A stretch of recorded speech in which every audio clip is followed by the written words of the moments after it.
لائیں، کہیں کہ ہمارا رب اللہ ہے، پھر اس پر جم جائیں۔ ان پر فرشتوں کا نزول ہوتا ہے، نہ کوئی غم کرو نہ خوف، خوشیاں مناؤ جنت کی جس کا تم سے وعدہ کیا گیا تھا۔ اللہ کی ربوبیت پر اطمینان جب انسان کو ہو جاتا ہے، میرا رب اللہ ہے، ربی اللہ، انسان کے لیے نہ کوئی کھٹکا، نہ کوئی خطرہ، نہ کوئی خوف، نہ کوئی حزن۔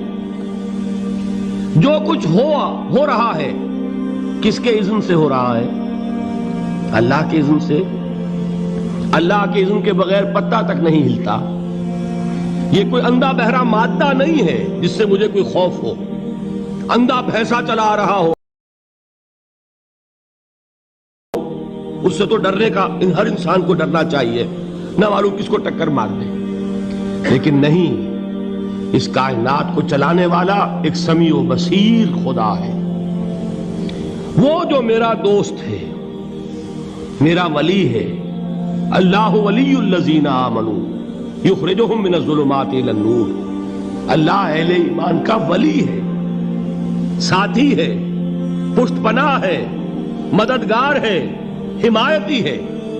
بتائیے جسے یقین ہو جائے کہ اللہ میرا مددگار، اللہ میرا محافظ، اللہ میرا پشت پناہ، اللہ میرا حمایتی، اس کے لیے کوئی خوف ہوگا؟ اس سے کوئی ڈر ہوگا؟ میں مثال دیا کرتا ہوں ایک بہت سادہ، پنجاب کے دیہات کی۔ وہ بڑا چودھری ہے اور کوئی غریب کسان ہے۔ اس غریب کسان کے جانوروں کو ہر وقت اندیشہ ہوگا چوری کا، کوئی میری بھینس کھول کر نہ لے جائے، کوئی میرا بیل کھول کر نہ لے جائے۔ لیکن جس کے بارے میں یہ سب کو معلوم ہو کہ وہ جو بڑا چودھری ہے وہ اس کا دوست ہے، اس کی بچیا کو کوئی خوف ہوگا؟ اس کی بھینس پر کوئی ہاتھ ڈالے گا؟ اسے کوئی اندیشہ ہوگا؟ نہیں۔ کیوں؟ کہ وہ بڑا چودھری، بڑا اس کا یہاں کا سردار، جاگیردار، سب کو معلوم ہے وہ میرا دوست ہے، کوئی میرے خلاف اقدام نہیں کر سکتا۔ اس دنیا میں یہ چھوٹی سی بات اگر آپ کے دلی اطمینان اور سکون کا باعث بن سکتی ہے تو ذرا تصور کیجئے۔ میں لفظ تصور استعمال کروں گا صرف اس لیے کہ اس کا ہم جس کو کہتے ہیں ادراک اور شعور کر نہیں سکتے، اگر کے ساتھ کر سکتے۔ اگر یقین ہو کہ اللہ میرا مددگار اور یقین ہو کہ اللہ ہر آن میرے ساتھ ہے، پھر کوئی خوف؟ کس کا خوف؟ کوئی شے اللہ سے بالا تر ہے؟ کوئی قوت اس سے زیادہ طاقتور ہے؟ کوئی اس کے ارادے کو بدلنے والا ہے؟ کوئی اس کی مشیت کے آڑے آنے والا ہے؟ یہی بات ہے جو حضور نے فرمائی۔ یہ ایمان کا حاصل ہے لب لباب، کہ دیکھو اچھی طرح اس بات کو ذہن نشین کر لو، اگر تمام انسان مل کر تمہیں کوئی نقصان پہنچانا چاہے نہیں پہنچا سکتے، مگر جو کچھ اللہ نے لکھ دیا ہو، اور تمام انسان مل کر تمہیں کوئی نفع پہنچانا چاہے نہیں پہنچا سکتے، مگر وہ شے جو اللہ نے طے کر دی۔ آپ پھر میں کہوں گا ذرا طاری کیجئے، اسے فرض کیجئے، اسے سوچئے۔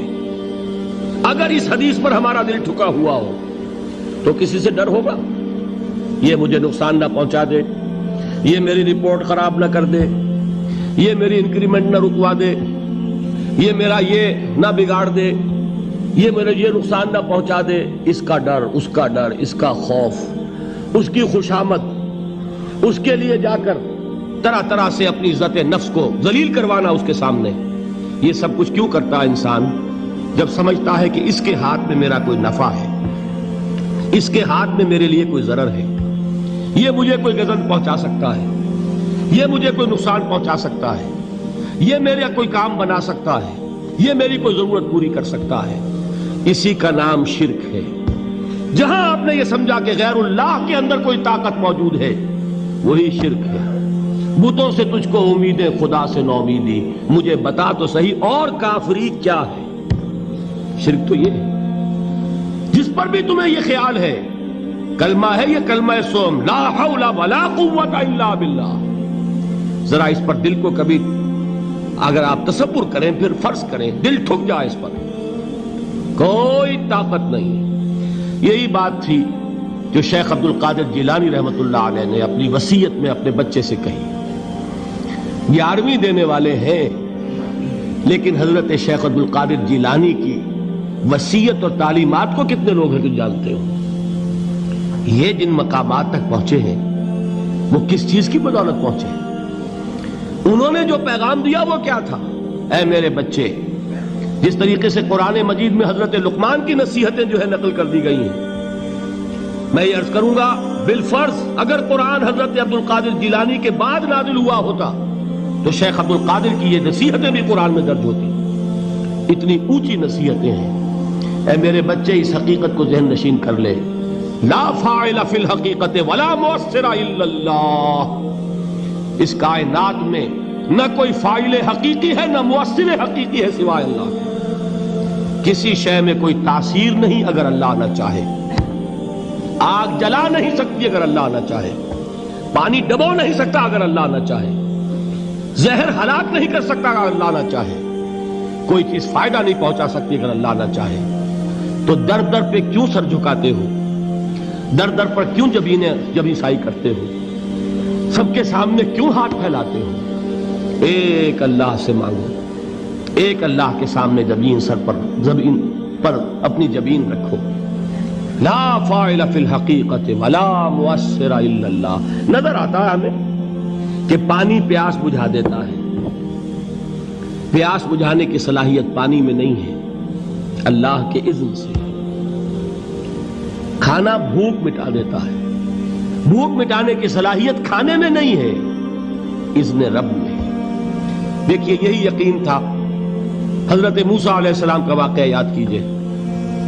سامنے سمندر آ گیا ہے، قوم دیکھتی ہے پیچھے کہ گرد و غبار کا طوفان ہے۔ معلوم ہوا کہ فرعون اپنے لشکر سمیت آ گیا ہے۔ لشکر جب چلتا تھا تیز رفتاری کے ساتھ تو گرد و غبار کا جو طوفان اٹھتا تھا اس کا تصور کیجئے، اور لمحہ بلمحہ وہ قریب آ رہا ہے۔ پوری قوم نے کیا کہا؟ اے موسیٰ انا لمدرکون، اے موسیٰ ہم کو پکڑے گئے۔ قرآن مجید نے تو یہاں وہ باتیں نہیں لکھی ہے، لیکن تورات میں یہ درج ہے کہ بنی اسرائیل جھگڑنے لگے، دست و گریبان ہو گئے موسیٰ کے ساتھ۔ موسیٰ ہمیں یہاں مروایا لا کر، اس سے تو ہم ہی بہتر تھے۔ وہاں کھانے کو ملتا تھا، زندگی تو تھی، بیگار ہم کر رہے تھے، موت تو نہیں تھی۔ اب جو کچھ ہوگا اس کا تصور کرو، جس طریقے سے ہمارے ٹکڑے اڑائے جائیں گے۔ تو لڑ رہے ہیں حضرت موسیٰ علیہ السلام سے۔ یہ تورات کی تفصیل ہے۔ قرآن میں صرف اتنا آیا ہے، پریشان ہو کر انہوں نے کہا انا لمدرکون، موسیٰ ہم تو پکڑے گئے۔ اس وقت موسیٰ کا جواب کیا ہے؟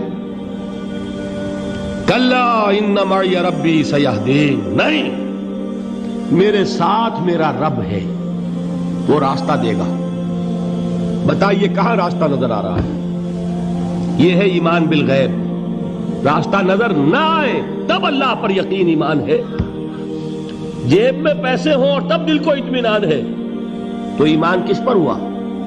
پیسے پر، اللہ پر نہیں۔ جب وسائل و ذرائع نہ ہوں اور پھر یقین ہو کہ اللہ مسبب الاسباب ہے، وہ اسباب کا پابند نہیں ہے، وہ اسباب کا محتاج نہیں ہے، اسباب اس کے محتاج ہیں۔ اگر یہ یقین ہے تو اللہ پر ایمان ہے، یہ نہیں ہے تو تمہارا ایمان اسباب پر ہے، وسائل پر ہے، ذرائع پر ہے، مادیات پر ہے، اللہ پر نہیں۔ اس وقت کہاں راستہ تھا؟ کوئی راستہ تھا؟ سمندر ہے اور ادھر سے لشکر آ گیا ہے۔ کلا ان معی ربی سیہدین۔ اب دیکھیے ایمان کہہ دینا آسان ہے، ہوا معکم اینما کنتم، جہاں کہیں بھی تم ہوتے ہو اللہ تمہارے ساتھ ہوتا ہے، لیکن اس کا یقین قائم ہو جائے تو زمین و آسمان کا فرق واقع